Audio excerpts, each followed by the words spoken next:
Hey y'all, I'm Elisa, the Scrappy Wife behind ScrappyWife.com, and today it's time to get messy in my art journal.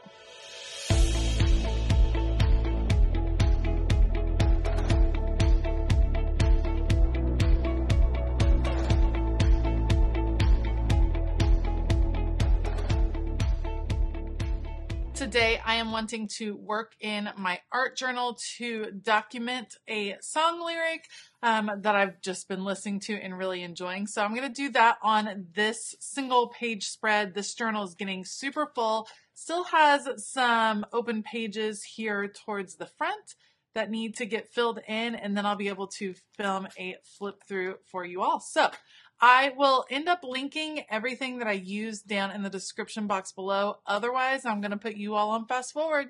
Let's go.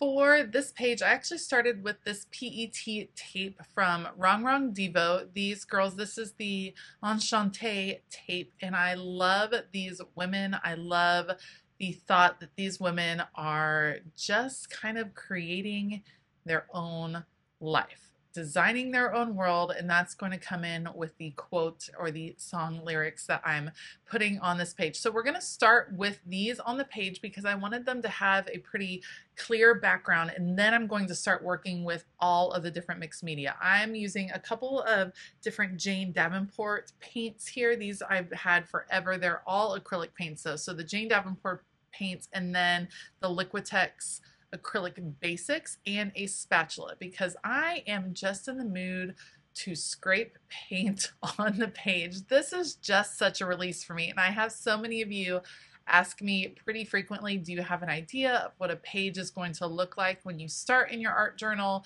And the answer is generally no. Usually I want to just do a technique, and scraping on the page with this particular spatula tool just felt really good. It's very freeing because you can't really control it. So you have to learn to let go, which of course can be hard when you're trying any kind of new medium or any kind of new craft. If mixed media is new to you and you're used to, for instance, using stickers and being able to control the exact placement of everything on your page, this is going to feel different. But you can learn to let go of that control, and it can feel different in a good way. And then as you start to use those skills and work on those skills, you will start to gain a little bit more control of where the paint all ends up.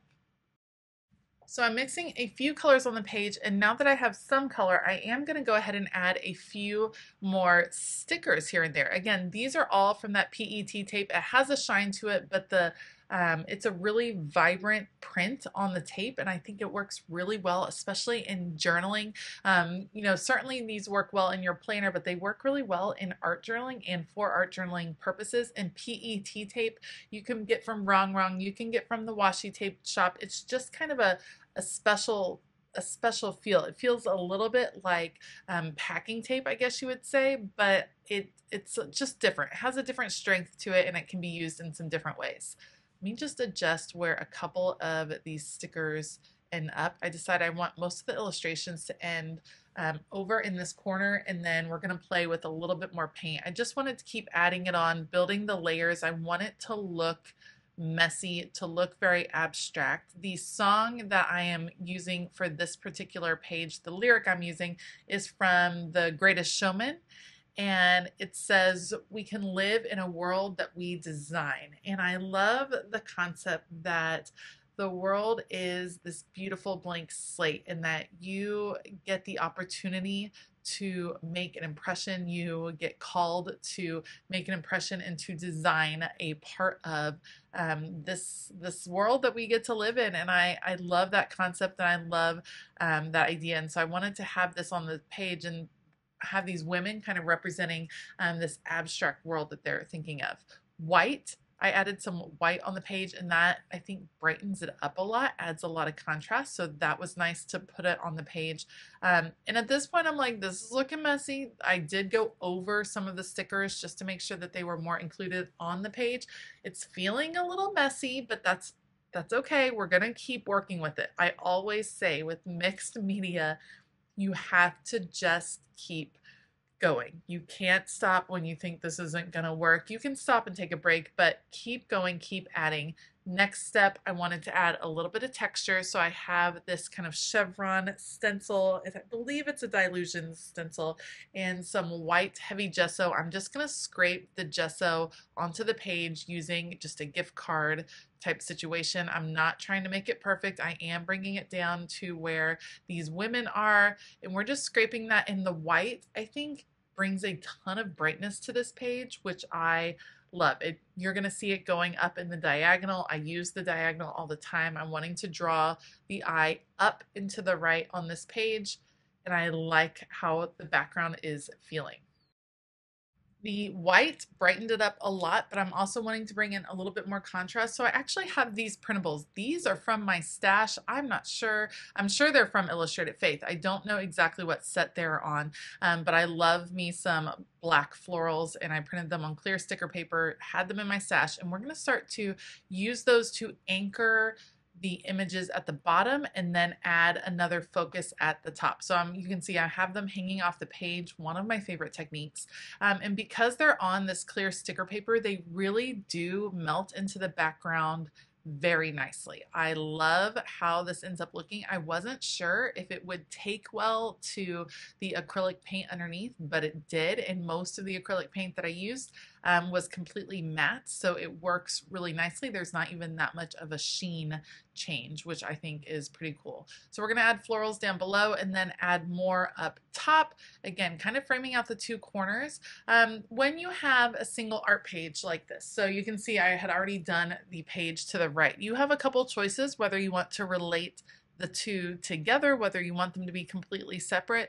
For the most part, for me, this one's going to be completely separate. I do choose to have this little bit of floral kind of go up and in the corner, but you can do what you want. I don't want the two pages to be so contrasting that you just can't stand to look at them next to each other. However, these two pages are going to be kind of independent thoughts and independent color schemes and things like that. So that's what I'm going for here. We're just going to fill in the rest of these florals, filling in a few of the little spaces.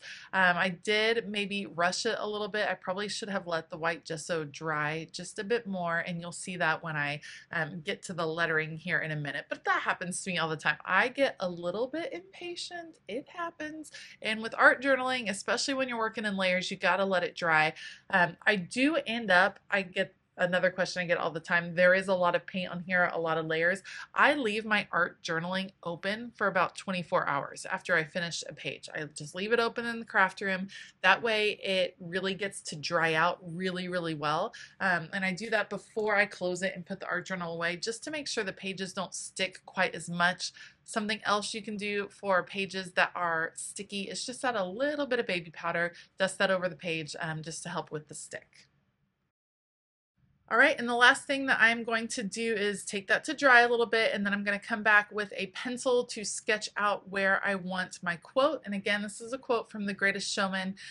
Sometimes you're just in the mood for a little mixed media, in the mood to be a little bit messy. I work in all kinds of different paper crafting things, and there are times where I want everything to be very precise, and then there's times where I go kind of to the other extreme and I just want all the messiness. And I think when you're designing your life, I think you have a mix of both. It's hard to keep everything super precise, but it's nice to kind of let it go every now and then. So when I'm adding hand lettering, a lot of times I will sketch it in with a pencil just because I don't trust my ability to correctly space things.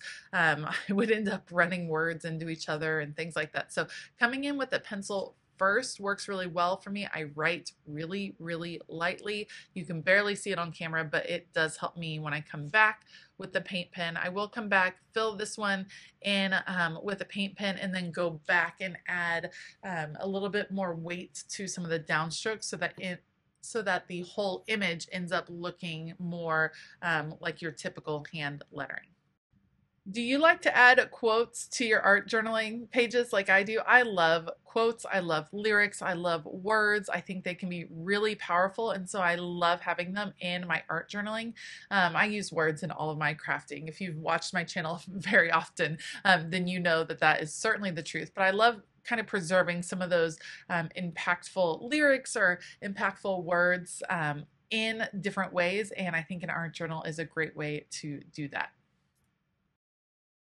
Once I come back and add a little bit more weight to some of those downstrokes, then that is going to be it for this art journaling page. Thank you so much for joining me today. Thank you for coming along on the art journaling journey with me. It certainly is a journey. It's something that I very much love to do. I like to share because I always like to encourage you that you don't have to have things be perfect. You don't have to be a trained artist to have fun and get a lot out of the art journaling kind of process. So I hope that helped. If you liked this video, please give it a thumbs up. Consider hitting that subscribe button as well as the bell notification button. Like I said before, I will link all of the supplies that I used down in the description box below so you can check those out if you are interested. I do want to give a huge shout out to my Patreon community. It is a fun, quirky, creative community over there, full of people that are just cheering each other on as we try new things, as we get out of our comfort zones, and I am absolutely loving it. So if you want to check out Patreon, you can always find the link for that in the description box below as well. All right, I hope that you have a fabulous day, and as always, keep it creative.